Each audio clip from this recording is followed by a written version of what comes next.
మూడు లోకముల తల్లిగా నువ్వు కదిలిపోవద్దు. నువ్వు కదిలిపోయిన నాడు నీకు అధికారం ఉన్నప్పుడు నువ్వు ఈవిడ తప్పులు క్షమించి కురిపించగలవు. ఎందుకంత అలా చూస్తున్నావు? ఎలా తప్పించగలను? గతంలో చేసింది లేదంటున్నావు. నా చేతిలో వేసిన ఉసిరిక సాక్ష్యం. ఇంత ఆతృతతో వేసింది. ఈ ఉసిరిక కాదు, ఉసిరిక వెనక ఉన్న ఆతృతని నువ్వు చూడు. ఇది జీవితంలో మీరు పట్టుకోగలిగితే బతికున్నంత కాలం ఇలా పెట్టడం అన్నది ఎంత గొప్పదో మీకు అర్థమవుతుంది. పెట్టడం వెనక ఆర్తి ఉండడం ఎంత అవసరమో మీకు అర్థమవుతుంది. పెట్టుకోగలిగిన చెయ్యి ఈశ్వరుడు ఇచ్చినందుకు ఎంత కృతజ్ఞతతో బతకాలో మనకు అర్థమవుతుంది. దాచుకోవడం ఎంత ప్రమాదానికి ఎడుతుందో మీకు అర్థమవుతుంది. ఇది లోకానికి కర్మ మార్గం భక్తితో కలవన నాడు వచ్చేటటువంటి వైక్లభ్యాల్ని దిద్దడం శంకరాచార్యుల వారు చిన్నతనంలో సాధించినటువంటి మహోత్కృష్టమైనటువంటి ప్రయోజనం. అందుకే అది జాతికంతటికి సందేశమై ఒక మహాపతాకం ఆకాశంలో ఎగురుతున్నట్టుగా నిలబడిపోయింది ఆ శ్లోకాలు. కాబట్టి ఇప్పుడు ఆయన అంటున్నారు, విశ్వామరేంద్ర పదవిభ్రమ దానదక్షం. ఇది అమ్మవారేనా అయ్యవారు కూడానా? నేను మీకు ముందే మనవి చేశాను. నేను ఇప్పటి వరకు అమ్మవారి ఇచ్చినవి చెప్పాను. అమ్మవారే కాదు, నరదేవాసుర పూజితాంగ్రయుగల నారాయణీ శాంకరి కరుణాపూరిత మానస తెనయనీ కళ్యాణయుక్త నిశాచర దర్పోన్నత సంహరి సదమలా చండార్చిని యోగిని అని తరుణి ఆగమవందిత భగవతి తల్లి జగన్మోహిని అని పిలుస్తారు వీరభద్ర విజయంలో పోతన గారు అమ్మవారిని. ఆ తల్లి ఆగమవందిత. వేదములు కూడా ఆవిడికి నమస్కారం చేస్తే ఆవిడ పాదములలో అర్చింపబడిన కుంకుమ వాటి తల మీద బొట్టుగా పెట్టుకుంటాయి ఇక్కడ. అందుకే సింధూరీకృత పాదాబ్జ ధూళిక అని పేరు. వేదములు కూడా శృతి సీమంత సింధూరీకృత పాదాబ్జ ధూళిక. శృతి అంటే వేదం, సీమంతమునందంటే ఇక్కడ పెట్టుకునేటటువంటి బొట్టు అమ్మవారి పాదముల మీద బొంగి నమస్కరించినప్పుడు ఆవిడ పాదముల మీద ఉన్న కుంకం ఇక్కడ అంటుకుంటుంది. వేదములు కూడా ఆవిడ పాదముల మీద ఉన్న కుంకుమని బొట్టుగా పెట్టుకుంటున్నటువంటి సర్వోత్కృష్టమైనటువంటి స్థితి కలిగిన తల్లివే నువ్వు ఇవ్వలేనిది అంటూ లోకంలో ఏమైనా ఉందా అమ్మా? నువ్వు ఇవ్వలేనిది అన్నదేం లేదే. ఎవరు ఏది పొందినా నీ వల్లే పొందాలి. రాక్షసులు కూడా ఒకనాడు పొందారు. ఎవరి వలన పొందారో తెలుసా అండి? రాక్షసులు పొందారంటే ఈశ్వరుడు అడ్డు పెట్టలేక పొందారని మీరు ఎప్పుడు అనుకోకండి. ఇది మీరు పట్టుకోవలసినటువంటి పెద్ద ధర్మ సూక్ష్మం. రాక్షసులు ఎప్పుడైనా ఏదైనా అనుభవిస్తే ఈశ్వరుడు వారిని అనుభవించడానికి అంగీకరించినాడు అని గుర్తు. ఈశ్వరుడు అంగీకరించకుండా వాడు అనుభవించలేడు. రావణుడు ఐశ్వర్యం అనుభవించాడు, ఈశ్వరానుగ్రహంతోనే అనుభవించాడా అని మీరు అడిగారు అనుకోండి, ఖచ్చితంగా నేను కాదు చెప్పవలసింది. సుందరకాండకు అందుకే అంత గొప్పతనం వచ్చింది. చిట్ట చివర తీర్పు చెప్పారు హనుమ వెళ్ళి, తదేవ ఫలమందేతి ధర్మస్యా ధర్మనాశన ప్రాప్తం ధర్మఫలం తామద్భవతా నాత్ర సంశయ అని చెప్పారు. నువ్వు తపస్సు చేశావు, గొప్ప శివపూజ చేశావు, దానికే నీకు కాంచనలంకాధిపత్యం వచ్చింది. ఇంతమంది భార్యలతో విహరించావు, ఇంత సంతోషంగా ఉన్నావు. ఏ ధర్మం ఫలితం ఇచ్చిందో ఆ ధర్మం కాకుండా దాని రెండవ పార్శ్వం అధర్మం కూడా ఫలితం ఇస్తుందిగా. ధర్మాధర్మములు కలిసి అనుభవించడానికి ఇప్పుడు నువ్వు చేసిన పాపం అటువంటిది కాదుగా, మూలఘాతి, నీ శరీరం పడిపోతుంది. కాబట్టి రావణ, పరదారాపహరణము చేత నీ యొక్క మూలఘాతి అయిన పాప ఫలితం నీ శరీరాన్ని పడగొడుతుందన్నారు. అంటే పాపపుణ్యములు ఫలితములు ఇస్తున్నప్పుడు ఈశ్వరుడి యొక్క అనుగ్రహముతోటే రాక్షసులు కూడా రాజ్యవైభవమును పొందారు. ఎప్పుడైనా ఒక రాక్షసుడు ఇంద్ర పదవిలో కూర్చున్నాడు అంటే ఈశ్వరుడు అంగీకరించాడు అని గుర్తు. ఎందుకు అంగీకరిస్తాడు ఈశ్వరుడు? అయోగ్యుడు కదా రాక్షసుడు. రాక్షసుడు అయోగ్యుడు ఏమిటంటే అప్పుడు అయోగ్యుడని ఈయన నిర్ణయించేస్తే పక్షపాతం కదా ఈశ్వరుడికి. ఈశ్వరుడికి పక్షపాతం ఏమి ఉండదండి. అలా అయితే రాక్షస వంశంలో పుట్టినటువంటి ప్రహ్లాదుడి గురించి మాట్లాడుతూ శ్రీమన్నారాయణుడు అంటాడు ఒక చోట, 1000 తలలు కలిగినటువంటి శేషుడు కూడా ఇతని యొక్క గొప్పతనాన్ని వర్ణించలేడు అని చెప్పారు. ఏమా మాట ఎందుకంటారు? ప్రహ్లాదుడికి మాట ఇచ్చారు, నీ వంశంలో పుట్టినటువంటి వాడెవ్వడిని నేను చెనకనయ్యా అన్నారు. నువ్వు పైన ఉన్నావు, నేనెవరినైనా చెనకితే నువ్వు ఏడుస్తావు, నువ్వు ఏడిస్తే నేను చూడలేను, చంపనన్నారు.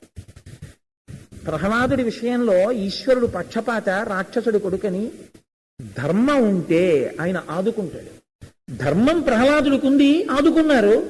ఒక రాక్షసుడు ధర్మబద్ధమైన విధానమును అవలంబించాడు, వాడు కొంతకాలం అనుగ్రహాన్ని పొందుతాడు. వాడు వదిలేశాడు ధర్మాన్ని, ఉత్తర క్షణంలో తీసేస్తాడు ఈశ్వరుడు. ఈశ్వరుడు రాక్షసులకు ఇవ్వకపోవడానికి కారణం ఒక్కటే, మీరు ఎప్పుడు గుర్తుపెట్టుకోండి, ఆయన పక్షపాతం కాదు. ఒక వ్యక్తి ఎంత గొప్పవాడైనా అయ్యుండొచ్చు, వెనక ఉండేటటువంటి ఆశ్రితుల్ని కూడా జాగ్రత్తగా చూసుకుంటూ ఉండకపోతే, పనికి మాలిన వాళ్ళని దగ్గరికి చేరనిస్తే ఎంత సాధు పురుషుణ్ణి రాక్షసుడిగా మార్చేస్తారు. రాక్షసుడు ఒకడు మంచివాడై ఉండొచ్చు, వెనకనున్న రాక్షసులు వాణ్ణి సాధు పురుషుడిగా బతకనివ్వరు. మీకు నేను ఒక సందర్భాన్ని చూపిస్తాను. నరదేవాసుర పూజితాంఘ్రియుగళ అని పోతన గారు అనడానికి కారణం అది. నరులు పూజించినా, దేవతలు పూజించినా, అసురులు పూజించినా, ఎవరు పూజించినా ఈశ్వరుణ్ణే పూజించాలి. హిరణ్యకశిపుడికి వరాలు కావాలండి, చచ్చిపోకుండా ఎవరిని అడుగుతాడు చెప్పండి? బ్రహ్మగారిని అడుగుతాడు తపస్సు చేస్తే. గాలిన్ కుంభిని అగ్ని అంబోల ఆకాశస్థలిన్ దిక్కులన్ రేలన్ ఘస్రములం తమ ప్రబల భూరిగ్రాహ వ్యాళాదిత్య నరాది జంతు కలహవ్యాప్తిన్ సమస్త్రస్త్ర శస్త్రాలిన్ మృత్యువు లేని జీవనములోకాధీచ ఇప్పించవే అంటాడు. బ్రహ్మగారిని అడుగుతాడు, బ్రహ్మగారు ఇస్తాడు. మరి ఇస్తే రాక్షసుడు ఎందుకయ్యాడు? ఇది ఉంది కదా అని లోకాన్ని నడిపిస్తాడు. ఇప్పుడు నన్ను చంపేవాడు లేడు కదా అని లోకాన్ని నడిపిస్తాడు. లోకాన్ని ఏడిపించిన ఈశ్వరుడు అంటాడు, కొన్ని తప్పులు చేసినప్పుడే చంపుతాను తప్ప మీరన్నారని నేను చంపేనన్నాడు ఆయన. శుద్ధ సాధులందు, శురలందు, శృతులందు, నా గుణములందు, తవిలి నా భక్తులందు, గోవులందు ఎవడు దుష్కర్మములు చేయు వాని పట్టి నేను వధింతు అన్నాడు.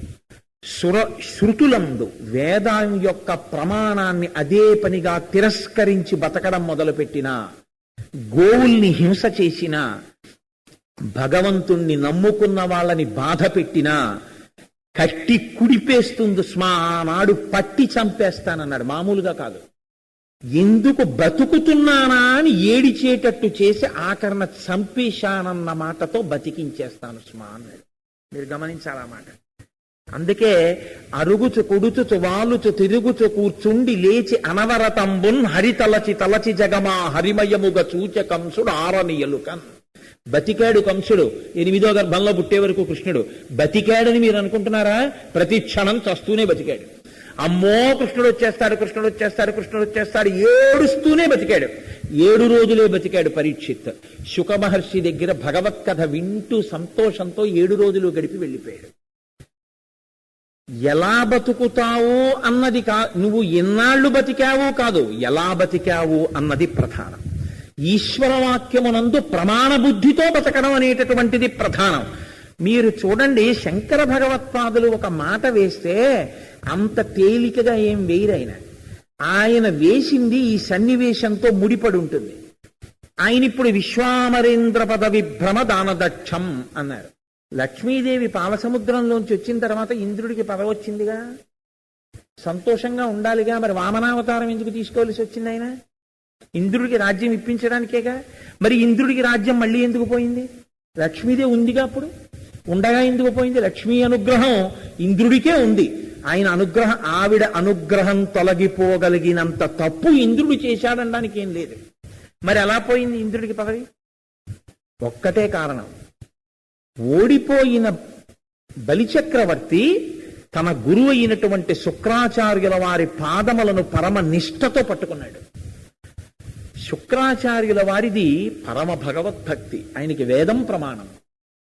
శుక్రాచార్యుల వారు రాక్షసులకి గురువైనంత మాత్రం చేత మీరు తక్కువ చేయడానికి వీల్లేదు. బృహస్పతి తన కొడుకుని శుక్రాచార్యుల వారి దగ్గర విద్య కోసం పంపించాడు. కాబట్టి ఇప్పుడు శుక్రాచార్యుల వారు భగవంతుణ్ణి ఉద్దేశించి అద్భుతమైనటువంటి హోమం చేయించారు బలిచక్రవర్తితో. అంత శ్రద్ధతో కూర్చుని చేశాడు, అనుగ్రహించాడంతే ఈశ్వరుడు. భక్తితో కూడిన కర్మ అనుగ్రహించేశాడు. ఇప్పుడు అందులోంచి రథం వచ్చింది, అందులోంచి పతాకం వచ్చింది, అందులోంచి ధనస్సు వచ్చింది, అందులోంచి ఆయుధాలు వచ్చాయి. ఇప్పుడు దాని మీద ఎక్కి బలిచక్రవర్తి యుద్ధానికి వెళ్ళాడు.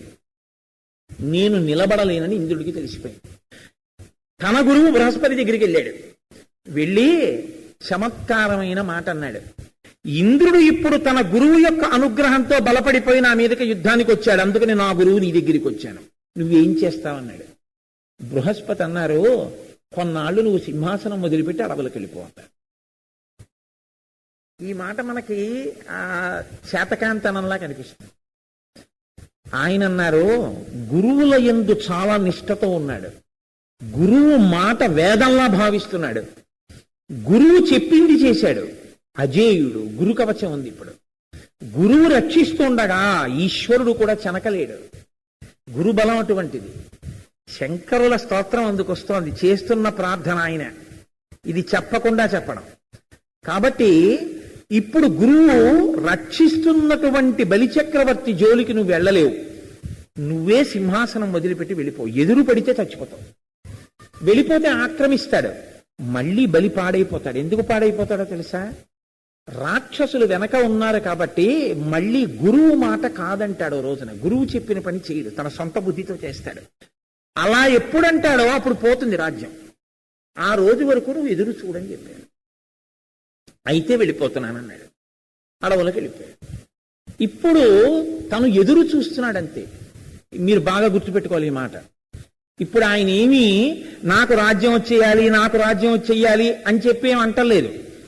తను ఓర్పుతో క్షమాదానం, క్షమాయజ్ఞం, క్షమా సత్యం హి పుత్రికాహ అంటారు రామాయణంలో. ఓర్పు అంత గొప్పది.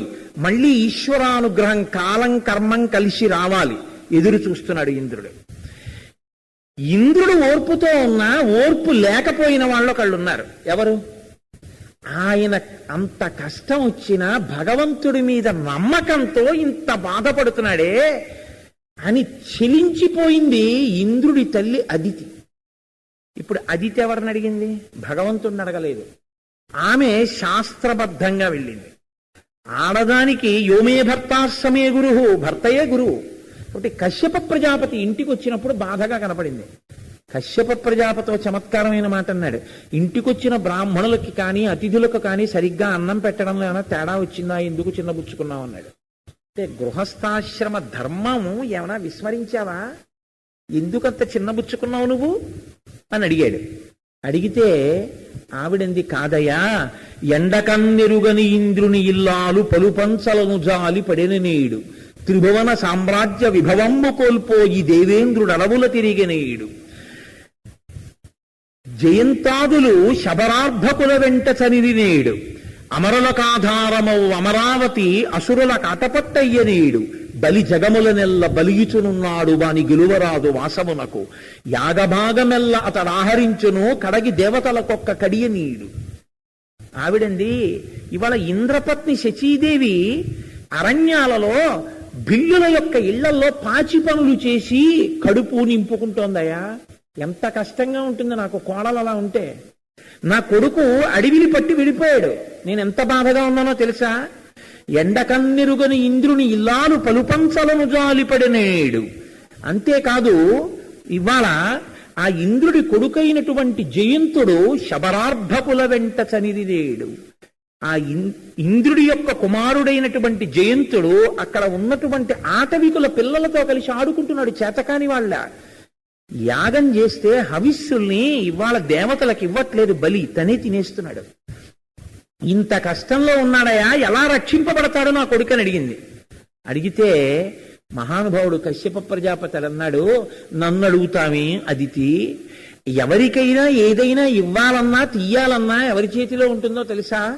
భగవంతున్ పరమున్ జనార్దనున్ కృపాపారీణు సర్వాత్మకున్ సర్వేషున్ శ్రీహరి అతను సేవ చేసి అఖిలార్థవ్యాప్తి సాధించడు. భగవంతుని సేవ చేసి పొందలేనిదంటూ లోకంలో ఏదీ లేదు. కాబట్టి ఆయన దయామయుడు, ఆయన గురించి పూజ చేయి. ఇప్పుడు ఒక వ్రతాన్ని ఉపదేశం చేశాడు. చేస్తే ఆవిడ వెళ్ళి ఒక వ్రతం చేసింది. చేస్తే శ్రీమన్నారాయణుడు ప్రత్యక్షమయ్యాడు. ఇప్పుడు మీరు బాగా జ్ఞాపకం పెట్టుకోండి, ఇప్పుడు శ్రీమన్నారాయణుడు ప్రత్యక్షం అవడానికి కారణం ఏది? ఇంద్రుడి యొక్క ప్రార్థన కాదు, ఇంద్రుడు అడగలేదు. అదితి ప్రార్థన చేసింది. అదితి ఎందుకు ప్రార్థన చేసింది? ఇంద్రుడి కష్టాన్ని చూడలేక ప్రార్థన చేసింది. ఇంద్రుడి కష్టాన్ని చూడలేక అదితి ప్రార్థన చేస్తే కశ్యపుడు మార్గం ఏం చెప్పాడు?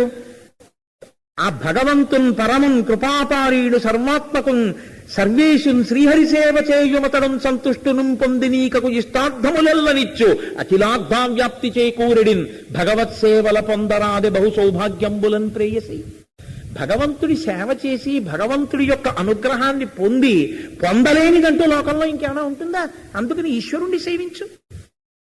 ఇప్పుడు ఆవిడ ప్రార్థన చేసి ఆవిడ వ్రతం చేస్తే భగవంతుడు ప్రత్యక్షమయ్యాడు. ప్రత్యక్షం అవడంలో ఉన్న గమ్మత్తు చూడండి. వరం ఎవరు అడగాలి? ఈవిడ అడగాలి. ఏమని అడగాలి? నా కొడుకు ఇంద్రుడికి రాజ్యం ఇమ్మని అడగాలి. ఈవిడ అడగలేదు వరం, ఆయన అడిగాడు వరం. ఏమని అడిగాడు? నీ కోడండ్రును నీ కుమారవరులు నీనాథుడు నీవును సంశ్లోకింపన్ సతులున్ పతుల్ సమ్మోదింప రాత్రించరులు శోకింపన్ భవదీయ గర్భమున తేజోమూర్తి జన్మించదన్ నాకున్ వేడుక పుట్టు నీ సుతుడనైనత్తించి వర్తింపగాన్. నాకు నీ కొడుకునై పుట్టి ఆడుకోవాలనుంది అదితి. అందుకని చెప్పి నేనే నీ కడుపున పుడతాను, నన్ను నీ కడుపున కొడుకుగా అంగీకరించవా అని అడిగాడు. ఇప్పుడు వరం భగవంతుడు అదితిని అడిగాడా? కొడుక్కి రాజ్యం ఇమ్మని అదితి భగవంతుడిని అడిగిందా? భగవంతుడు అదితిని వరం అడిగాడు. అయ్యో తప్పకుండా పుట్టవయ్యా అందావిడ.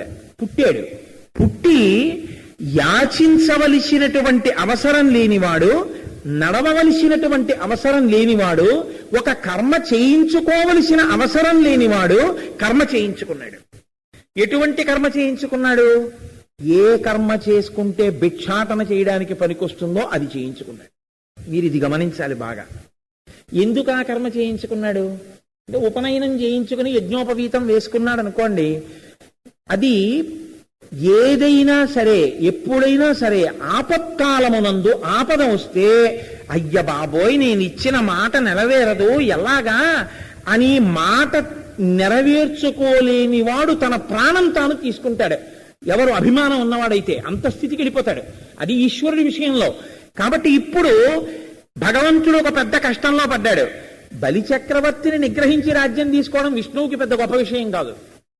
నిగ్రహించేద్దాం, యుద్ధం చేద్దాం, చంపేద్దామంటే తాతగారు ప్రహ్లాదుడు ఉన్నాడు, మాట ఇచ్చాడు, నీ వంశంలో వాళ్ళని చంపనన్నాడు. ఊరుకుందామంటే అదితికి వరం ఇచ్చాడు, నీ కొడుక్కి రాజ్యం ఇస్తానన్నాడు. ఇప్పుడు చంపి రాజ్యం పుచ్చుకోలేడు. అలాగని అదితికి ఇచ్చిన మాట నిలబెట్టుకోకుండా ఉండలేడు. కాబట్టి యాచించి పుచ్చుకోవడానికి సిద్ధపడిపోయాడు. యాచించడానికి ఏం చేసుకుంటే అధికారం వస్తుందో, భిక్షాటన ఏం చేస్తే చెయ్యొచ్చో ఆ భిక్షాటన కోసం ఉపనయనం చేసుకున్నాడు. అందుకని అవతార ప్రయోజనం తెలుసున్నది ఎవరు? అమ్మకి తెలుసు. భిక్షాపాత్రికనిచ్చెను యక్షేషుడు వామనునకు అక్షయమనుచును సాక్షాత్కరించి పెట్టెను భిక్షునకు భవాని పూర్ణ భిక్ష నరేంద్ర. నువ్వు అనుకున్న భిక్ష దొరుకుతుంది లేని పూర్ణ భిక్ష భవాన్ వచ్చి పెట్టింది. ఇప్పుడు ఆయన బ్రహ్మచారిగా వెళ్ళాడు బలిచక్రవర్తి దగ్గరికి. ఆయన కర్మ అండిది. ఆయన కర్మ ఉపనయనం చేసుకుని యజ్ఞోపవీతం వేసుకుని బ్రహ్మచారి వేషం కట్టి ఇంకోళ్ళ దగ్గరికి వెళ్ళి చెయ్యి చాపి దేహి అని అడగడమా? సమస్త సామ్రాజ్యములను తన కనుసన్నలతో ఏలగలిగిన వాడు. ఇది ఆయన కారుణ్యం, ఆయన దయ. ఇది నేను అన్నది తడి అని నేను అన్న మాట కారణం ఇది. ఈ దయ నీ కన్నులలో ఉంది, నీ రూపంలో ఉంది. అమ్మవారైతే ఏమిటి, అయ్యవారైతే ఏమిటి. కాబట్టి ఇప్పుడు రాజ్యం ఇవ్వడం కాదు, ఎంతకి దిగిపోయావన్నది మాకు ప్రధానం. ఎంత దిగిపోయావు ఇంద్రుడి కోసం? దిగిపోయి నువ్వు బ్రహ్మచారివి కాబట్టి ఆశీర్వచనం చేశావా? బ్రహ్మచారి మహారాజు వెళ్ళేటప్పటికీ మహారాజు బ్రహ్మచారికి ఇలా నమస్కారం చేస్తే ఆశీర్వచనం చేయకుండా ఉండొచ్చా? ఉండకూడదు. ఏదో ఒకటి అనాలి. ఏదో ఒకటి అన్నాడు కదా అని ఆయుష్మాన్ భవ అని అనుకోండి, మళ్ళీ తనకు ప్రతిబంధకం. ఐశ్వర్య సమృద్ధిరస్తు అని అనుకోండి, తనకు ప్రతిబంధకం. కాబట్టి ఏమనాలి? స్వస్తి జగత్రీభవన శాసనకర్తకు హాసమాత్ర విధ్వస్త నిలింప భర్తకు సుధారాపదవ్యవహర్తకున్ నిర్జరీగలన్యస్త సువర్ణ సూత్ర పరిహర్తకు దానవలోక భర్తకున్ అన్నాడు. స్వస్తి స్వస్తి స్వస్తి. ఇంకా నేను వచ్చానుగా, ఇక్కడతో నీకున్న ఈ లక్షణాలన్నిటికీ స్వస్తి, ఇంకిక్కడతో పోతున్నాయి నీకు అన్ని రాజ్యాలన్నీ చెప్పకుండా చెప్పి ఆశీర్వచనం చేశాడు. ఎంత కష్టం వచ్చిందో చూడండి ఆయనకి. ఎందుకు వచ్చింది ఇంత కష్టం? దయ. తన దయతో తను తెచ్చుకున్నాడు ఈ కష్టాన్ని. వెళ్ళి ఇలా చెయ్యి చాపాడు. శంకరాచార్యుల వారి ప్రజ్ఞ అంతా ఎక్కడుందంటే, మహానుభావుడు 6-7 సంవత్సరాల వయసులో చేశారండి ఈ స్తోత్రాన్ని. మెప్పిస్తున్నారు భగవంతుణ్ణి. ఈశ్వరుడిని నువ్వు నమ్మి చేస్తే నీ ప్రారబ్ధం మారుస్తాడు నిరూపిస్తున్నారు. ఇప్పుడు వెళ్ళి చెయ్యి చాపాడు ఇలాగా, నాకు 3 అడుగులు ఇవ్వయా అన్నాడు. రమ్మా మానవకొత్తమలెమ్మా నీ వంచితంబు లేదనకిత్తుం చమ్మా అడుగుల ఇటురా నిమ్మా కడుగంగవలయు నేటికి తడయన్. ఇచ్చేస్తాను 3 అడుగులు అన్నాడు. 3 అడుగులు ఇచ్చేస్తే బలికి రాజ్యం పోతుందని గురువు గారికి ఒక్కరికే తెలుసు, శుక్రాచార్యుల వారికి. ఆయన వచ్చి అన్నాడు ఇవ్వకన్నాడు. ఏమన్నాడు ఆయన? వచ్చినవాడు ఎవరో తెలుసా? విష్ణువు. ఎందుకు వచ్చాడో తెలుసా? నీ రాజ్యం తీయడానికి వచ్చాడు. మరి నేను ఇచ్చేస్తానన్నాను. వారిజాక్షులందు వైవాహికములందు ప్రాణవిత్తమాన భంగములందు జిగిత గోకులగ్ర జన్మరక్షణమందు బొంకవచ్చున ఘము పొందడిదిప. పలికి బొంకవచ్చున ఘము పొందడదిప. పర్వాలేదు, కొన్నింటిలో అబద్ధాలు అనొచ్చు. శుక్రనీతి, అందరికీ కాదది, రాక్షసుడికి చెప్పే నీతి. కాబట్టి పర్వాలేదు, మాట తప్పే, లేకపోతే రాజ్యం పోతుందన్నాడు. ఆయన అన్నాడు, బ్రతుకువచ్చుగాక బహువిధంబులనైన వచ్చుగాకలేమి వచ్చుగాక జీవధనములైన చెడుగాక పడుగాక మాట మీరలేడు మానసనుడు అన్నాడు. గురువు దగ్గర అహంకారం చూపించాడు. ఏమవుతుందంటావు? రాజ్యం పోతుందంటావు, అంతేనా గురువర్యా? పోతే పోని, నేనే లేకుండా పోతానంటావు, పోతే పోని. జీవధనములైన చెడుగాక పడుగాక మాట మీరలేడు మానధనుడు. నాకు మానం ఉందా? అభిమానం ఉందా? నాకు అహంకారం ఉంది. నేను అలా ఇస్తానని మాట తప్పలేను, ఇచ్చేస్తానన్నాడు. నువ్వు రాజ్యభ్రష్టుడు వగదువుగాక. బృహస్పతి ఏమన్నారు? వాడు తొందరలోనే గురువుల యొక్క మాట తిరస్కరిస్తాడులే, అప్పుడు నీకు వస్తుంది, ఎదురు చూడు. ఇప్పుడు వామనమూర్తిగా వచ్చి అక్కడ నిలబడేటప్పటికి గురువు గారి మాట తిరస్కరింపబడింది. ఇప్పుడు వచ్చింది శక్తి అంతా. మీరు దీన్ని జాగ్రత్తగా పట్టుకోవాలి. గురువాక్యము చేతనే రాజ్యం వచ్చింది, గురు తిరస్కారము చేతనే రాజ్యం పోయింది. కాబట్టి ఇప్పుడు ఏం చేశాడు? రమ్మని నీళ్లు పోసేస్తున్నాడు. ఇక్కడుందండి చమత్కారం అంతా భాగవతంలో. ఇది పట్టుకున్నారు మహానుభావుడు శంకర భగవత్పాదులు. బలిదైత్యేంద్రకరద్వయీ కృతజల ప్రక్షాళన వ్యాప్తికిం జలజాతక్షుడు సాచయోగి సుమన సంప్రద్ధిత శ్రీదమున్ కలితానమ్ర రమాలలాట పదవీ కస్తూరికాషాదమున్ నలినామోదము రత్ననూపురము నానావేదమున్ పాదమున్. ఆ పాదాలు కడగడం కోసమని వింధ్యావుడి నీళ్లు పోస్తుంటే బలిచక్రవర్తి పాదాలు కడుగుతున్నాడు. వచ్చినవాడు బ్రహ్మచారి. పాదాలు కడుగుదామని వంగి కాళ్ళు కడుగుతుంటే ఆ పాదముల మీద లక్ష్మీదేవి తెల్లవారుజామున నిద్ర లేవగానే వచ్చి మోకాళ్ళ మీద వంగి తల తగిలేటట్టుగా పాదముల మీదకి వంగి నమస్కరించినప్పుడు అమ్మవారి లలాటమునందు పెట్టుకున్నటువంటి కస్తూరి బొట్టు బ్రహ్మచారి యొక్క పాదముల మీద ముద్రపడి ఉంది అని పోతన గారు చెప్తున్నారు. అంటే బ్రహ్మచారికి భార్య ఉంటుందా? అప్పుడు బ్రహ్మచర్యం తప్పిపోయినట్టు కాదా? అంటే ఆయన ఏ ఆశ్రమంలో ఉన్నారన్న దానితో సంబంధం లేకుండా ఎప్పుడూ లక్ష్మి ఆయనతోనే ఉంటుంది. నిత్యానపాయని. ఆయన ఆవిడితో కలిసి ఉండడమే ఆయనకి ఇవ్వగలిగిన శక్తి, తీయగలిగిన శక్తి. అందుకని ఇప్పుడు ఇద్దరిలో ఎవరినైనా విడదీసి చెయ్యడం కుదురుతుందా? స్తోత్రం కలిపే చెయ్యాలి. అమ్మవారు ఇస్తే ఎలా ఉంటుందో అయ్యవారు ఇచ్చినా అలాగే ఉంటుంది. అమ్మవారు తీస్తే ఎలా ఉంటుందో అయ్యవారు తీసినా అలాగే ఉంటుంది. ఒకరు ఇస్తానని ఒకరు ఇవ్వనని ఎప్పుడూ ఉండదు. ఇద్దరు కలిసే ఇస్తారు, ఇద్దరు కలిసే తీస్తారు. కాబట్టి ఆనాడు బలిచక్రవర్తికి రాజ్యం ఇప్పించావు. నువ్వు ఇప్పించి ఊరుకున్నావా? ఇంత కష్టపడ్డానయా నీకు రాజ్యం ఇప్పించాను అని ఊరుకుంటే ఒకలా ఉండుండేది. ఇప్పుడు బలిచక్రవర్తి భార్య వెంటనే దయామయుడైనటువంటి విష్ణు అన్నారు, అమ్మా నేను బాధ పెట్టట్లేదు, ఇతన్ని సుతలలోకానికి పంపిస్తున్నానమ్మా అన్నారు. దానం చేశాడు కదా, సుతలలోకానికి పంపిస్తున్నాను. వింధ్యావళి ప్రార్థన చేసిందని ఇచ్చేశారా? ఇంకెవరైనా ఉన్నారా అక్కడ? మీరు బాగా గుర్తుపట్టండి. వామనమూర్తి చరిత్రలో ప్రహ్లాదుడు వచ్చాడు వరుణపాశాలతో కట్టినప్పుడు. ఒకే ఒక లక్షణం ఆ రోజున బలిచక్రవర్తి యందు చూసి సంతృప్తి పడిపోయారు వామనమూర్తి.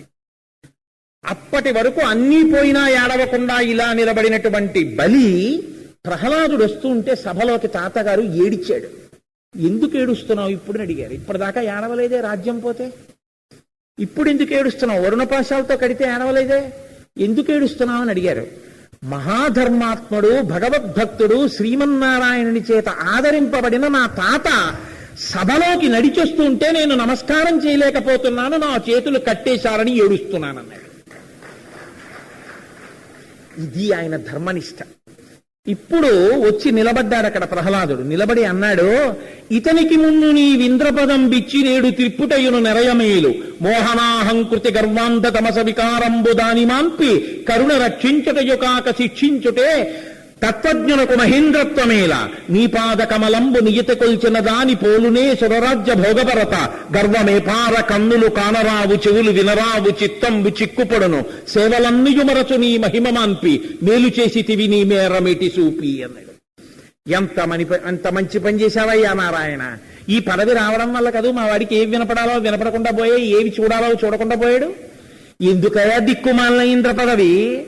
నీ పాదకమలంబు నియతి కొలిచిన దాని పోలునే సురరాజ్య భోగపరత. నీ పాదములను నమ్మి సేవించడం కన్నా ఇంద్ర పదవి గొప్పదా? అందుకని ఇప్పుడు నిన్ను నమ్మి సేవించే భాగ్యం కలిగింది, అన్ని పోయాయి కాబట్టి ఈశ్వర నువ్వు నిజంగా చాలా గొప్పగా అనుగ్రహించావన్నాడు. ఇప్పుడు ప్రహ్లాదుడు చేసిన ప్రార్థనకి కరిగిపోయి వింధ్యావళి చేసిన ప్రార్థనకి కరిగిపోతే విష్ణువేమనాలి? పోన్లేవయ్యా ఏదో అన్నాను కానీ నీ రాజ్యం నువ్వే పుచ్చుకోవాలి. ఇప్పుడు అలా అన్నాడు అనుకోండి, మరి ఇంద్రుడి పని ఏమిటి?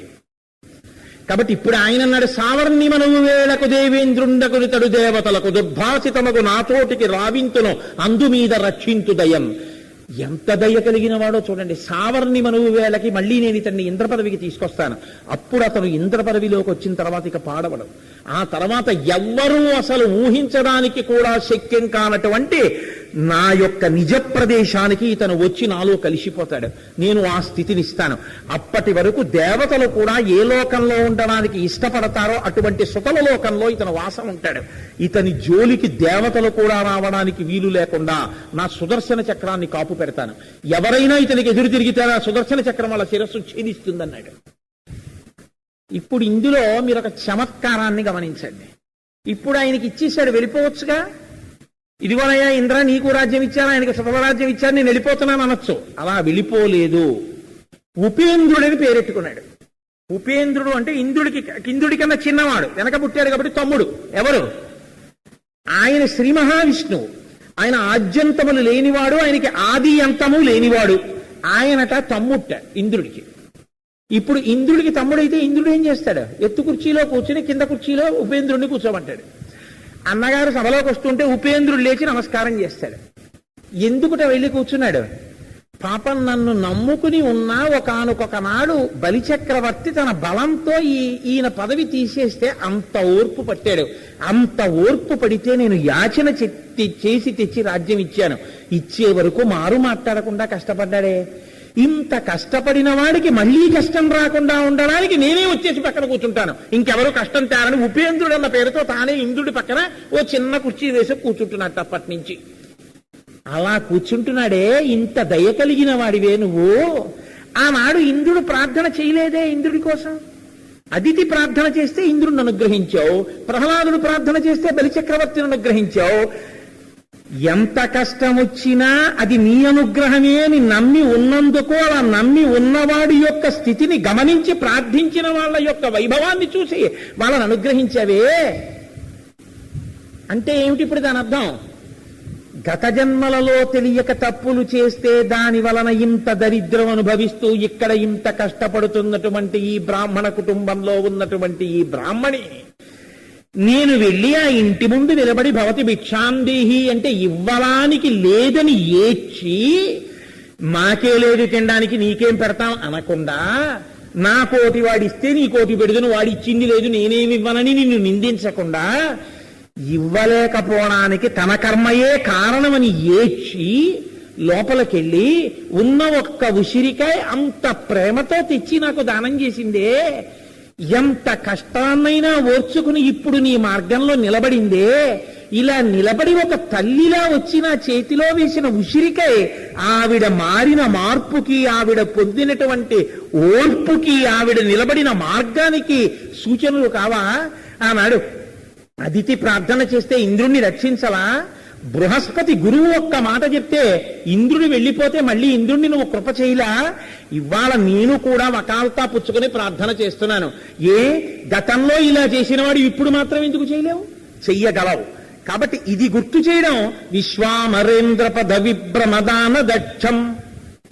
ఎంత చమత్కారమైన మాట వేస్తారో చూడండి. ఇప్పుడు సందర్భానికి అనుగుణమైన స్తుత్యా, లేకపోతే సందర్భాన్ని విడిచిపెట్టేసి ఇంకొకటి మీరు ఊహించడానికి వీలైన స్తోత్రం అది కాదు. సందర్భానికి అనుగుణంగానే వెడుతోంది ఆ స్తోత్రం. ఇప్పుడు మీరు ఒకటి గమనించండి, ఆ సందర్భం అక్కడ ఉందండి, ఆ సందర్భం మాకు లేదు కదా కనకధార అని మీలో కాదు, మనం ఎవరిమైనా గుండెల మీద చెయ్యేసుకుని చెప్పగలమా? చెప్పలేం. ఎందుకో తెలుసా? మనం చేసిన పాపపుణ్యాలు గత జన్మలలోవి ఏ ఉన్నాయో మనకి తెలియదు. క్షేమము అంటే ఉన్నది ఉండుట, యోగము అంటే ఉన్నది కాక కొత్తది వచ్చి కలియుట. నాకు మోటార్ సైకిల్ లేదు, నేను మోటార్ సైకిల్ కొనుక్కున్నాను అనుకోండి, కోటేశ్వరరావు గారికి వాహన యోగం పట్టిందండి అంటారు.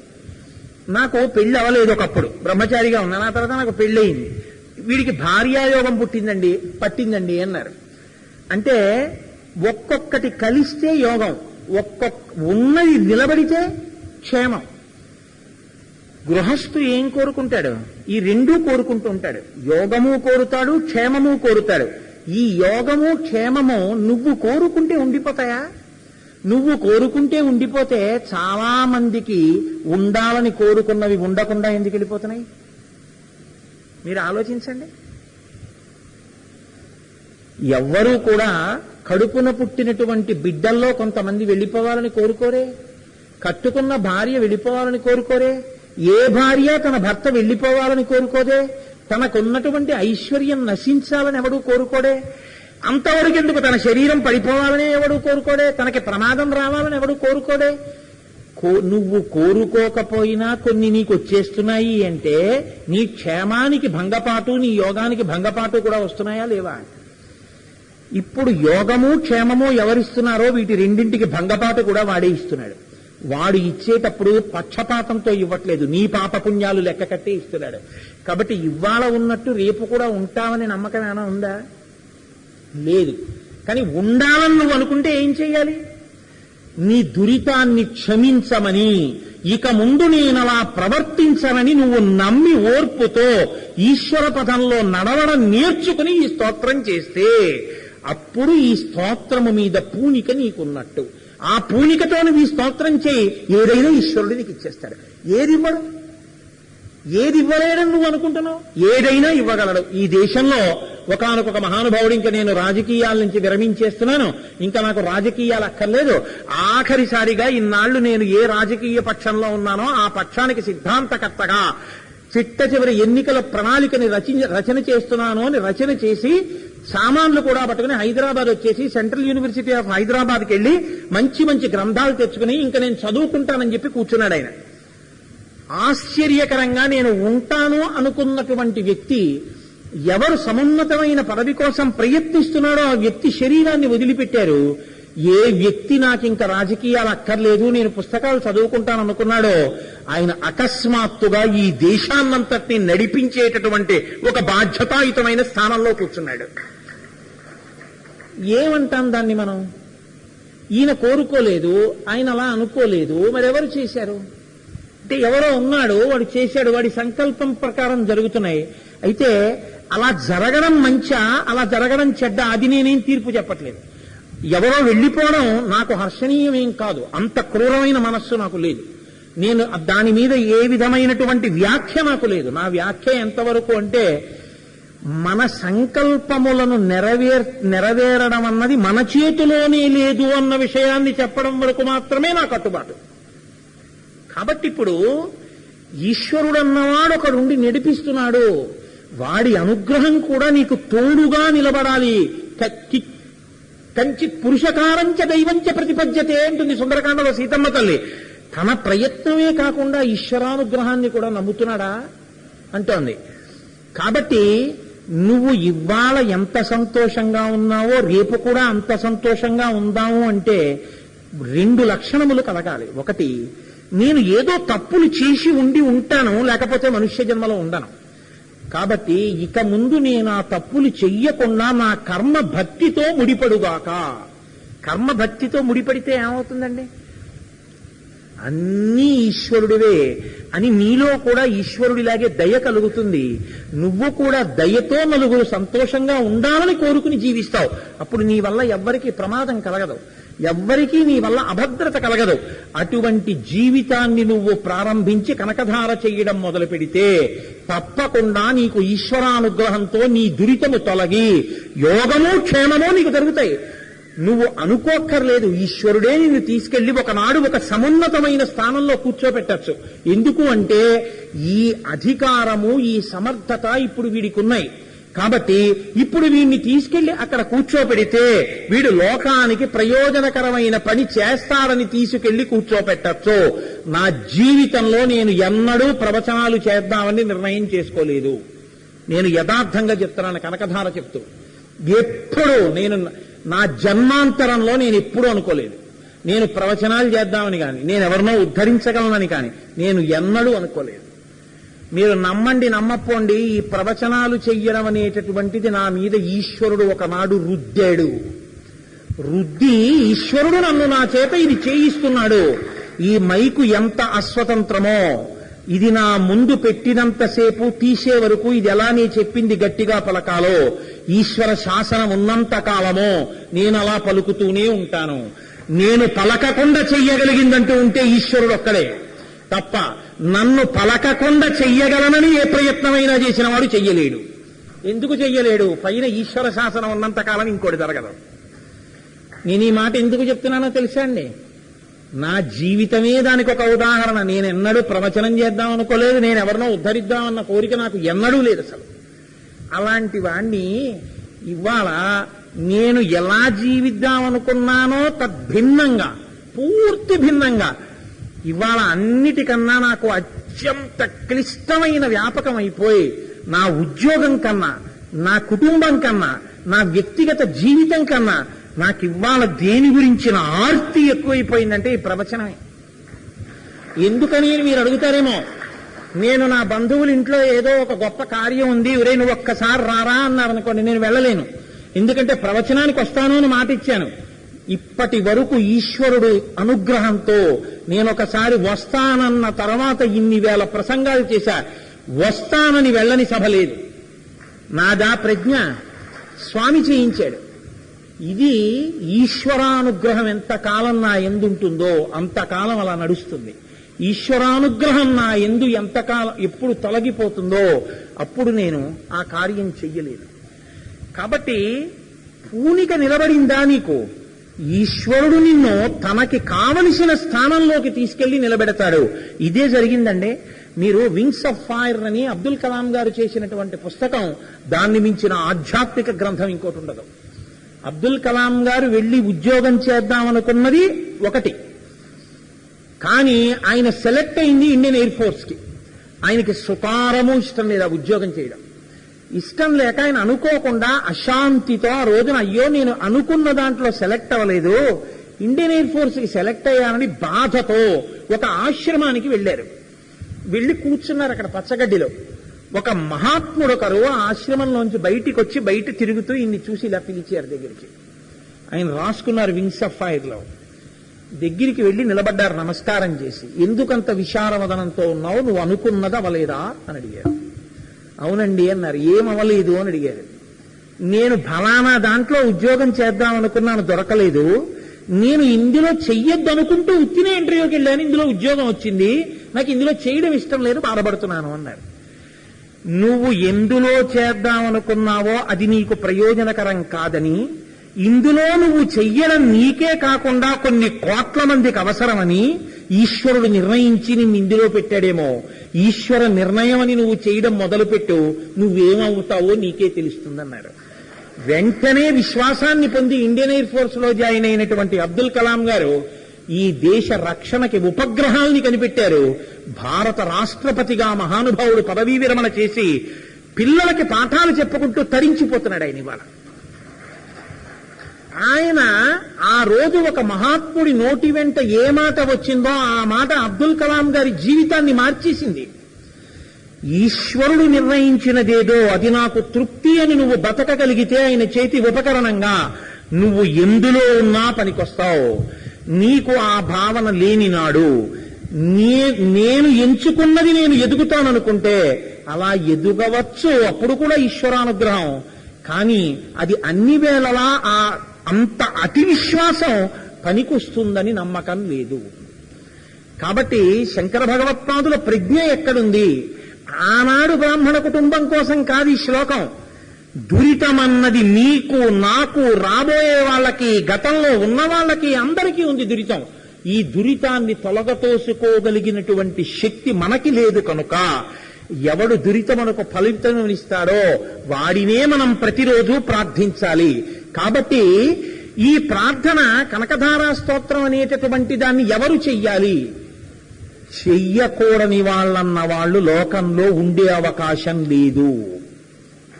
మీరు గమనించండి. ఇంకొక స్తోత్రం ఇప్పుడు నాకు ఇది అవసరం లేదండి అనొచ్చు. ఈ స్తోత్రం చేస్తే మంచి భార్య వస్తుందండి అన్నారు అనుకోండి, నాకు ఎందుకండి అనొచ్చు. ఈ స్తోత్రం చేస్తే కొడుకు కొడతారని అన్నారు అనుకోండి, నాకు ఎందుకంటే ఉన్నాడు కొడుకు అనొచ్చు. ఈ స్తోత్రం చేస్తే కూతురికి పెళ్లి అవుతుందండి, నాకు ఎందుకంటే మా అమ్మాయి పెళ్లి కుదిరిందండి అనొచ్చు. ఈ స్తోత్రం చేస్తే నీ దురితము పోతుంది, నీ దురితమును ఈశ్వరుడు క్షమిస్తాడన్నారు అనుకోండి, నాకు పనికిరాదండి అనడానికి మనుష్య జన్మలో దురితమే ఉంటుంది. పాపం పుణ్యం రెండూ ఉన్నాయి కాబట్టి మనిషిగా పుట్టావు ఈ లోకంలో. కాబట్టి ఇప్పుడు మనిషిగా పుట్టిన ప్రతివాడికి కనకధార చేయవలసింది. కనకధార చెయ్యకుండా, కనకధార అర్థం కాకుండా, కనకధార లోపల ధార కాకుండా బతికిన వాడి బతుకు మనుష్యుని యొక్క బతుకు కానేరదు. ఎందుకని? అసలు మనుష్యుడి యొక్క జీవితానికి ఉన్న పరిమితి ఏమిటో, యోగక్షేమములను ఎలా సాధించుకోవాలో నీకు తెలుసుకోలేకపోయావు కనుక. కాబట్టి కనకధార లాంటి స్తోత్రాన్ని అతి చిన్న వయస్సులో శంకర భగవత్పాదులు లోకానికి అందచేశారంటే ఆయన యొక్క గొప్పతనం ఏమిటో, ఆయన దార్శనికత ఏమిటో, ఎంతటి కారణజన్ముడో. శం కరోతి ఇతి శంకర, లోకానికి అంతటికీ శుభంతో ఆయన యొక్క మొట్టమొదటి స్తోత్రం ప్రారంభం జీవితంలో. ఇంతకన్నా శంకరనామం ఆయనకి సార్థకమైంది అనడానికి ఇంకొక ఏం ఉదాహరణ మీకు నేను చూపించగలిగి ఉండాలి. కాబట్టి విశ్వామరేంద్ర పద విభ్రమదాన దక్షం ఆనందహేతురధికం మురవిద్యుషోపి. మళ్లీ అదే మాటతో పిలుస్తారు శంకరాచార్యుల వారు. మురవిద్యుషోపి, మురాసురునికి శత్రువైనటువంటి వాడికి ఆనందం ఇవ్వగలిగినటువంటి తల్లి. మురాసురుడికి శత్రువు అంటే నిన్నటి రోజున మీకు చెప్పాను. మురాసురుడు అంటే చుట్టూ కట్టుకునే అలవాటు ఉన్నవాడిని మురాసురుడు అంటారు. ఎప్పుడూ పాశములతో కట్టుకోవడం అంటే ఏమిటి? నాది నాది నాది నాది నాది నాది. ఎన్నాళ్ళు నాది నాది నాది నాది అన్నావో ఇది నీది అని నువ్వు అనలేవు, ఇవ్వలేవు ఒకడికి. ఎంత గట్టిగా కట్టుకుందో అంతగా పెట్టుకోలేకపోయింది. అంత గట్టిగా కట్టుకున్న కట్లు ఊపిరితోటే ఊడిపోయి ఆ శరీరం కాలిపోయింది. కానీ పెట్టనితనం మాత్రం ప్రారంధంగా మారి ఈ శరీరాన్ని కాల్చేస్తోంది. ఇప్పుడు మురవిద్యుషోపి, ఎప్పుడైతే ఇది తెలుసుకుని నేను చేసిన తప్పిదే అని తెలుసుకుని ఇలా పెట్టడం వచ్చిందో అప్పుడు మురాసురుడి యొక్క శత్రువు అనుగ్రహం కలిగినట్టు, అంటే విశ్వానుగ్రహం కలిగినట్టు. అమ్మా, ఏమీ లేనటువంటి దరిద్రాన్ని ఈవిడ గత జన్మలలో చేసిన పాపము యొక్క ఫలితముగా అనుభవిస్తోందని నువ్వు చెప్పినటువంటి మాట పరమ యథార్థమే. కానీ ఇప్పుడు ఈమె మురాసురుని యొక్క శత్రు అనుగ్రహాన్ని పొందింది. ఏమిటి నమ్మకం? ఉన్న ఒక్క ఉసిరికాయ నాకు వేసేసింది. కాబట్టి ఇప్పుడు విష్ణు అనుగ్రహం పొందేసిందిగా, ఇంకా మళ్ళీ అనుగ్రహించడానికి అవకాశం లేదంటామే. అబ్బే, ఇంకా చేత్తో పట్టుకుందా అంటావేమో. ఇదిగో నా చేతిలోకి వచ్చేసిందిగా ఉసిరికాయ. ఇదండి. అందుకే ఆవిడ ఈ ఉసిరికాయకి పొంగిపోయి బంగారు ఉసిరికాయలే కురిపించింది. మీరు గమనించారా? ఉసిరికాయ కాదక్కడ, ఉసిరికాయని అడ్డుపెట్టి శంకరాచార్యులు వారి స్తోత్రానికి పొంగిపోయి ఒక ఉసిరికాయ గుర్తు పెట్టుకుంటే వీడి జీవితం అంతా ఎంత గొప్పదో గుర్తు రావడానికి బంగారు ఉసిరికలే కురిపిస్తానని బంగారు ఉసిరికలు కురిపించేసింది అమ్మవారు ఆఖరికి. ఇదండి శంకరాచార్యులు వారి ప్రజ్ఞ అంటే. కాబట్టి మురవిద్యుషోపి, అటువంటి వాడికి ఏమిస్తుందిట అంటే విశ్వామరేంద్ర పద విభ్రమదాన దక్షం ఆనందహేతురధికం మురవిద్యుషోపి. మురాసురునికి శత్రువైనటువంటి శ్రీమన్నారాయణునికి ఆనందం ఇవ్వగలిగినటువంటి తల్లి. ఎటువంటి ఆనందం ఇస్తుంది ఆవిడ అంటే, ఆనందం ఇవ్వడం అంటే ఇక్కడ మీరు ఒకటి గుర్తుపెట్టుకోండి, అమ్మయ్య అర్హత పొందిన వాడిని ఉద్ధరించాను, ఇదే ఆయన ఆనందం. స్థితికారుడు అంటే ఏమిటండి? ఇప్పుడు ఒక న్యాయమూర్తికి తృప్తి ఏమిటి? అమ్మయ్య ఒక చీడ పురుగుని శిక్షించాను, అమ్మయ్య ఒక నేరం చెయ్యని నిర్దోషిని గుర్తించి విడిచిపెట్టగలిగాను, నాలో ఉన్న న్యాయశాస్త్రం పనికొచ్చింది, చదువుకున్న విద్య పనికొచ్చింది. అంతే కదా సార్థకత. స్థితికారుడు విష్ణువు యోగ్యతలను విచారించి ఇస్తూ ఉంటాడు, తీస్తూ ఉంటాడు. ఇప్పుడు ఆయన ఎవరు యోగ్యులనుకున్నారో వాళ్ళకి ఇవ్వగలగడం అంటే ఆ ఇవ్వగలిగిన శక్తిగా ఆయన ఎందుండవే అమ్మవారు. ఇప్పుడు ఆయనకు ఆనందం కలగడానికి ఆవిడే కారణమైంది. కాబట్టి మురవిద్యుషోపి, అర్హత లేని వాడి దగ్గర నుంచి తీసేశాడు. దానివల్ల లోకానికి ప్రమాదం తప్పింది. ఉన్నదాన్ని ఉన్నట్టుగా నిలబెట్టాడు. హరిమది ఆనందించిన కమలాక్షి జగంబులెల్ల ఆనందించున్ హరియును జగములు మెచ్చగ గరళము వారించుటప్పు కమలదలాక్షి అంటాడు పరమశివుడు. హరి సంతోషిస్తే జగాలు సంతోషిస్తాయి, జగాలు సంతోషించాయంటే హరి సంతోషించాడని గుర్తు అన్నాడు మహానుభావుడు పరమశివుడు. ఎందుకు అనగలిగాడు అంటే ఆయన స్థితికారుడు. ఎక్కడ యోగ్యత ఉందో అక్కడ ఇవ్వగలిగినా, ఎక్కడ యోగ్యత లేదో అక్కడ తీసేయగలిగినా, తీసేసే శక్తిగా ఇచ్చే శక్తిగా ఉన్నది ఆవిడే. శ్రీ అంటే సమస్త ఐశ్వర్యము తానై, సంపద తానై, శోభనకరమైనటువంటి విషయము తానై, ఐశ్వర్యము తానై, అనుభవము తానై, సుఖము తానై, కళ్యాణము తానై, భద్రము తానై తాను విష్ణువును ఆశ్రయించి ఉంటుంది. విష్ణువు ద్వారా ప్రసరిస్తుంది ఆవిడ యొక్క శక్తి. కాబట్టి ఆయన ఆనందమునకు కారణమైన తల్లి. కాబట్టి విశ్వామరేంద్ర పద విభ్రమదానదక్షం ఆనందహేతురధికం మురవిద్విషోపి ఈశన్నిషీదతు మయీక్షణమీక్షణార్థ ఇందీవరోదర సహోదరమిందిరాయా. అమ్మా, ఇప్పుడు నీ కంటి చూపుందే, కడగంటి చూపు, అది కూడా నువ్వు ఇలా మమ్మల్ని చూడక్కర్లేదమ్మా. పోనీ అలా నన్ను చాలాసేపు చూడాలని నేను కోరుకుంటున్నాను అనుకుంటున్నావా? అలా కూడా అక్కర్లేదమ్మా. ఈశన్నిషీదతు మయీక్షణమీక్షణార్థ, ఒక్క క్షణం నా వంక ఇలా కడగంటి చూపు నిలబెట్టావా నా మీద, చాలమ్మా, కృతార్థుణ్ణైపోతానమ్మా, కృతకృత్యుణ్ణైపోతానమ్మా. ఆవిడ సంపదని పొందేస్తుందమ్మా. లోకానికి నేను ఒక మార్గం చెప్పగలిగానన్న తృప్తి నాకు మిగిలిపోతుందమ్మా. కాబట్టి అమ్మా, నువ్వు ఆ చల్లటి చూపు నా వంక చూడు. ఆ చూపు ఎంత చల్లనిదంటున్నారు శంకరాచార్యులు వారు. అంటే ఇది శంకరాచార్యులు వారి ప్రజ్ఞ. మీరు గమనించండి, నేను అన్న మాటలో ఉన్న అంతరార్థం. శంకరులు అన్న మాటకి పర్యాయ పదం పరిశీలనము.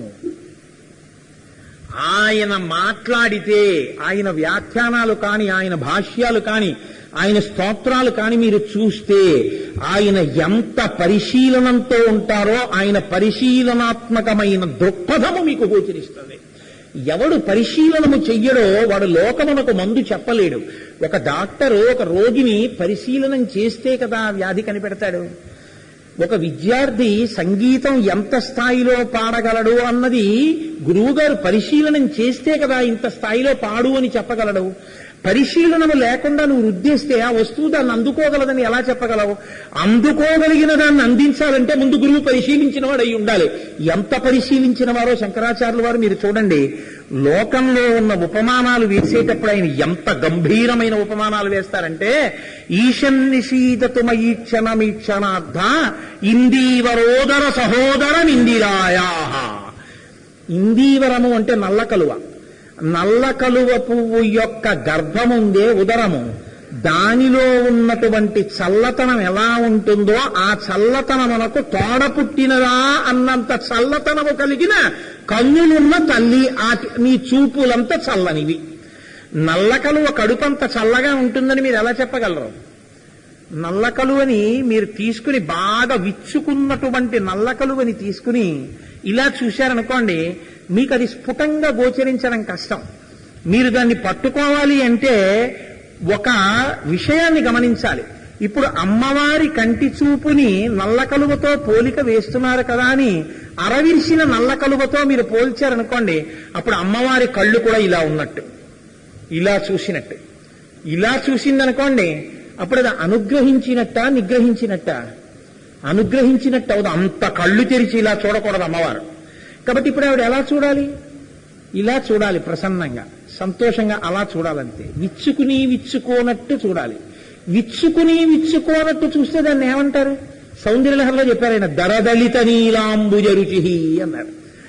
దరదలిత నీలోత్పల రుచా అన్నారు. విచ్చుకుని విచ్చుకోనటువంటి నల్ల కలువ.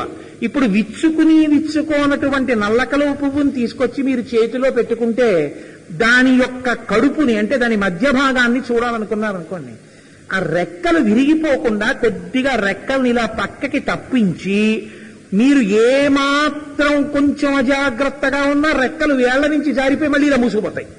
తమంత తాము విచ్చుకోవాలి అవి. మీరు బలవంతంగా ఉంచేస్తే విరిగిపోతాయి. కొద్దిగా తప్పించి మీరు ఇలా చూశారనుకోండి, ఇప్పుడు మీరు చూసినప్పుడు పైకి నల్ల కలువ యొక్క రేకులు ఎంత నల్లగా ఉన్నాయో అంత నల్లగా కలువల యొక్క ఆ కడుపు దగ్గర ఉండవు, మధ్యలో దుద్దు ఉంటుంది. దుద్దు చుట్టూ రేకులు పుట్టినటువంటి ప్రదేశం ఉంటుంది. ఆ రేకులు పుట్టినటువంటి ప్రదేశం కొద్దిగా తెల్లగా ఉంటుంది. దాని లోపల నీటి బిందువులు నిలబడి ఉంటాయి, తడి ఉంటుంది. ఇలా విప్పి మీరు చూస్తే ఆ లోపల ఉన్న దుద్దులో ఉన్న పసుపు ఆ పుప్పుడిలోంచి ఒక రకమైన సువాసన వస్తుంది. మీరు ఇలా దగ్గరికి చూడగానే నల్ల కలువలోకి ఇలా చూడగానే మీ కళ్ళకి ఒక ఉపశాంతి కలుగుతుంది, ఒక చల్లతనం తగులుతుంది, కంటికి ఒక ఆహ్లాదకరమైనటువంటి చాలా ఉపశాంతి చేయగలిగినటువంటి చల్లటి కాంతి తగులుతుంది. ఒక రకమైనటువంటి ఆర్ద్రత, ఒక తడి, ఒక చల్లని తనం, చిన్ని చిన్ని నీటి బిందువులు ఆ మధ్యలో కనపడతాయి. నల్ల కలువని విప్పి చూసినప్పుడు దాని యొక్క కడుపు భాగంలో ఉండేటటువంటి చల్లతనం, తెల్లతనం, నల్లతనం, దానితో పాటు సుగంధం, ఈ అన్నిటితో పాటుగా తడి ఎలా ఉంటాయో అలా దానికి సమానంగా సహోదరమా అంటే తోడ పుట్టిందా అన్నట్టుగా నీ కన్నుంటుంది. అంటే ఇప్పుడు నీ కన్ను ఎలా ఉంటుంది? అత్యంత కరుణతో, అత్యంత దయతో, అత్యంత చల్లని చూపుతో, అత్యంత ప్రేమతో, అయ్యో నా బిడ్డలన్న తాపత్రయంతో, ఎప్పుడు లోపల తడితో, ఆ తడి మా కోసమని ఉన్నటువంటి ఆర్ద్రతగా నీ కంటి చూపు ఉంటుంది. ఇటువంటి కంటి చూపు ఎవరి కోసం? మా కోసమే ఆ చల్లని చూపులన్నీ. ఆ చల్లని చూపులన్నీ మా కోసమైతే ఆ చూపు చూడకపోతే ఆ చూపుల వల్ల ఉపయోగం ఏముంది? ఇప్పుడు ఆ చూపు చూసేటప్పుడు ఎవరిని చూడాలి? మీరు బాగా గమనించండి. ఆరోగ్యంగా ఉన్నవాడి దగ్గరికి వెళ్ళి జ్వరం తగ్గడానికి మంది ఇస్తే ఉపయోగం ఏంది, నాకెందుకండి అని అడుగుతాడు. జ్వరంతో ఉన్నవాడికి జ్వరం తగ్గే మంది ఇవ్వాలి. ఎవడు ఆర్తితో ఉన్నాడో వాడిని చల్లని చూపు చూడాలి, ఎవడు తాపంతో ఉన్నాడో వాడి మీద నీ చల్లని చూపు పడాలి. ఈ చూపు ఉన్నందుకు సార్థకత, ఇది ఎవరి మీద పడాలో వాళ్ళ మీద పడ్డప్పుడు సార్థకత. కాబట్టి అమ్మా, ఇప్పుడు ఈ చూపుకి అర్హత ఎవరు పొంది ఉన్నారు? పూర్ణంగా ఈ బ్రాహ్మణ కుటుంబం పొంది ఉంది. కాబట్టి అమ్మాయి నువ్వు ఇలా చూసేస్తే ఎలా అమ్మా? ఈశం నిషీదతుమయీ క్షణ, ఒక్క క్షణం ఇలా ఆపి, అబ్బా ఇంత కష్టం ఇచ్చినా ఓర్చి మా మీద ఇంత నమ్మకంతో ఉన్నారా? ఉన్నారు అని నేను క్షణం ఎందుకు ఆపాలా? ఇదిగోనమ్మా ఉసిరికాయ వేసేసారుగా ఉన్న ఒక్క ఉసిరికాయ. కాబట్టి మరి ఆపద్దును ఒక్క క్షణం చూడద్దు. అలా చూస్తే ఏమవుతుంది? నీ కంటికి ఎంత చల్లతనం ఉందో వీళ్ళకంత చల్లతనం వచ్చేస్తుంది. నీ కన్ను ఎంత నల్లటి చూపులతో ఉందో ఆ దయ వాళ్ళ మీదకి వెళ్ళిపోతుంది. వెళ్ళిపోతే వాళ్ళేమవుతారు? తాపోపశాంతి కలుగుతుంది. ఇంకా వాళ్ళకి ఏ విధమైనటువంటి ఇబ్బంది లేకుండా సుఖాలను అనుభవిస్తారు. కాబట్టి అమ్మా, నువ్వు వీళ్ళ దురితాన్ని క్షమించగలిగిన దానివమ్మా. ఆ నల్లతనం, ఆ చల్లతనం నీ కంటికే ఉన్నాయి. కాబట్టి అమ్మా, నువ్వే చూడాలి. ఎవరు యోగ్యతని పొందారో వాడే ఉద్ధరించాలి. మీరొకటి చూడండి, ఒక ఆయనకి చెప్పగలిగినటువంటి సమర్థత ఉంది, ఇంకొక ఆయనకి పుచ్చుకోగలిగినటువంటి సమర్థత ఉంది. ఇప్పుడు ఇచ్చే ఆయనకి పుచ్చుకునేటటువంటి వారికి ఇవ్వడానికి ఉండే లక్షణం ఏమిటై ఉండాలి? ఆర్తితో వచ్చి ఆయన పుచ్చుకోవడానికి సిద్ధపడడం ఒక్కటే లక్షణమై ఉండాలంతే. ఆవు గడ్డి తిని పాలు తయారు చేసిందండి. ఎవరి కోసం? నా కోసం, నీ కోసం కాదు, దాని దూడ కోసం. ఇప్పుడు దూడ ఏం చెయ్యాలి? ఆర్తి ప్రదర్శించాలంతే. కట్టుకొయ్యకి దూడని కట్టారు, ఇక్కడ ఆవుని కట్టారు. ఇప్పుడు ఈ దూడ ఏం చేయాలి? ఆకలి వేసింది, అమ్మ వంకే చూస్తూ, అమ్మ పొదుగు వంకే చూస్తూ అంబే అంబే అని అరుస్తూ ఉండాలి. అరుస్తుంటే అమ్మ ఏం చేస్తుంది? తన పొదుగును అందిద్దామని వెనక్కి వస్తుంది. దూడ ఏం చేస్తుంది? పితుకులు అందుకుందామని ముందుకు వస్తుంది. పితుకులకి నోరు తగలనంతసేపు ఆవు చేపదు. దూడని ఇలా విప్పారు, పరిగెత్తుకుంటూ వచ్చేసి దూడ అంత వేగంతో వచ్చి నోటితో దాని శిరాన్ని చక్కగా తప్పని పట్టేసుకుంది. పళ్ళున్నాయి, కరవకుండా పట్టుకుంది. పట్టుకుని ఇలా చప్పరించింది. ఇంకా వచ్చి ఇవేం పాలు, ఆర్తి మూతితో ఆ ముట్టితో ఒక్క పోటు పొడిచింది పొదుగులోకి. ఇలా పొడిచి మళ్ళీ ఇలా చప్పరించింది, వదిలేసిందంతే ఆవు పాలు. ఆర్తి ఉన్న చోట గడ్డి తిని సంపాదించిన పాలు ఎందుకు వదిలేస్తానందా? వదిలేసిందంతే. దూడని లాగి ఇంకోటి పితికేశాడు. ఇప్పుడు వెనక్కి తీయడం ఆవుకొచ్చా? రాదు. ఆర్తితో ఉన్నవాడు ఉండడమే తీర్చగలిగిన సమర్థత ఉన్నవాడు తనలో ఉన్న విభూతిని ప్రదర్శించడానికి అవకాశం. ఇది ఉపయోగించకపోతే నీకు విభూతి ఉండి ప్రయోజనం ఏమిటి, వాడికి ఆర్తి ఉండి ప్రయోజనం ఏమిటి? రెండు సున్నా. నీకింత నల్లటి కన్నులు ఎందుకు, నీకింత దయ ఎందుకు, నీకు కంటి తడి ఎందుకు, మా మీద ఇంత ప్రేమ ఎందుకు, నీకు అందరికీ అన్ని ఇవ్వగలిగిన శక్తి ఎందుకు? నిన్ను నమ్మి కష్టాన్ని అనుభవిస్తూ నువ్వు ఉన్నావని నమ్మి ఎప్పటికైనా నీ వల్లే ఉద్ధరింపబడతావని నమ్ముకున్నారనడానికి సాక్ష్యం ఉన్న ఒక్క ఉసిరికాయ బ్రహ్మచారికి దానం చేసేద్దామన్న ధర్మానికి కట్టుబడి తెచ్చి నా చేతిలో వేసిన ఉసిరికాయే. అమ్మా, ఇప్పుడు ఆ నల్లని కన్నులు ఉన్నందుకు ఒక్క క్షణం చూస్తే చాలు. అలా చూడకపోతే చూపులు ఎందుకమ్మా? ఇంకా నువ్వు చూడవలసిందే. నువ్వు చూశావా? ఆనాడు కదమ్మా మాకందరికీ ధైర్యం. మా అమ్మ ఉంది, ఆనాడు బ్రాహ్మణ కుటుంబాన్ని ఆదుకుంది, నన్ను ఎందుకు ఆదుకోదు? నేను కనకధార చేస్తాను నమ్మి నా దురితం నన్ను ఎందుకు ఏడిపిస్తుంది? మహా ఏడిపిస్తే నన్ను గుండెలు బాదుకుని ఏడవలసిన వాణ్ణి ఒకసారి రుమాలు పెట్టి కళ్ళు తుడుచుకోవలసినంత మాత్రమే ఏడిపిస్తుంది. అన్న నమ్మకం నాకు కలగాలంటే అమ్మా నువ్వు నన్ను చూడవలసిందే. నన్ను చూసి, నా నమ్మకాన్ని చూసి, నా స్తోత్రాన్ని చూసి, నా పరివేదనని చూసి నువ్వు బ్రాహ్మణ కుటుంబాన్ని అనుగ్రహిస్తే, నా నమ్మకం నిలబడితే, నా నమ్మకము విజయ పతాకమై ఈ స్తోత్రం, ఈ నమ్మకం, ఈ సనాతన ధర్మం దురితమన్న సిద్ధాంతం లోకంలో నిలబడి సనాతన ధర్మంలో ఉన్న వాళ్ళు ఈశ్వరుడి దయని నమ్మి ప్రార్థన చేయడానికి ఆనాడు తలుపులు తెరుచుకుంటాయి. అమ్మా, కాబట్టి నువ్వు చూడవలసిందే. కాబట్టి ఒక్కసారి మయీక్షణమీక్షణార్థ ఒక్క క్షణం చూడమ్మా. ఇంత ఎలుగెత్తి ఇంత ఆర్తితో శంకరులు దూడలా ఆవు దగ్గరికి పరిగెడితే పాలు వదలకుండా ఆవు నిలబడగలదా? ఆవిడ మొదటి శ్లోకానికి వదిలేయాలి. ఎందుకు వదలలేదో తెలుసా అండి? వదిలేస్తే ఈ అమృత గుళికలు ఆగిపోతాయి. కాబట్టి చెయ్యని లోకానికి అందుతుంది. ఒక్క శ్లోకం కాకపోతే ఒక శ్లోకం అందుతుంది. ఇలా ఎన్ని మెట్లు ఎక్కుతాడో చూద్దాం, ఎన్ని మెట్లలో లోకాన్ని ఉద్ధరిద్దాం అనుకుంటున్నాడో చూద్దాం. అందరూ డబ్బు కోసమేనా ఈ స్తోత్రం? ఇంకా ఏమైనా కావలసిన వాళ్ళు కూడా ఉన్నారా? అలాంటి వాళ్ళ కోసం కూడా ఇంకా ఏమైనా చెప్తారా? చూద్దాం. ఎన్ని మెట్లెక్కి ఎంతమందిని ఇలా అందరినీ తీసుకొచ్చేస్తారో చూద్దాం. ఎంత గొప్ప స్తోత్రం చేస్తున్నాడు, ఎంత చమత్కారంగా తీసుకొస్తున్నాడు. అమ్మ రూపంలో అయ్యా, ఆ చూపులు చూడంటే ఆ లోపల నుంచి వచ్చే కనకధార కోసం కనకధారని కురిపించడం ఆపారు. ఈ వాగ్ధారని వినడానికి కనకధార కురిపిస్తే అసలైన కనకధార ఆగుతుందని ఆ కనకధార ఆగింది.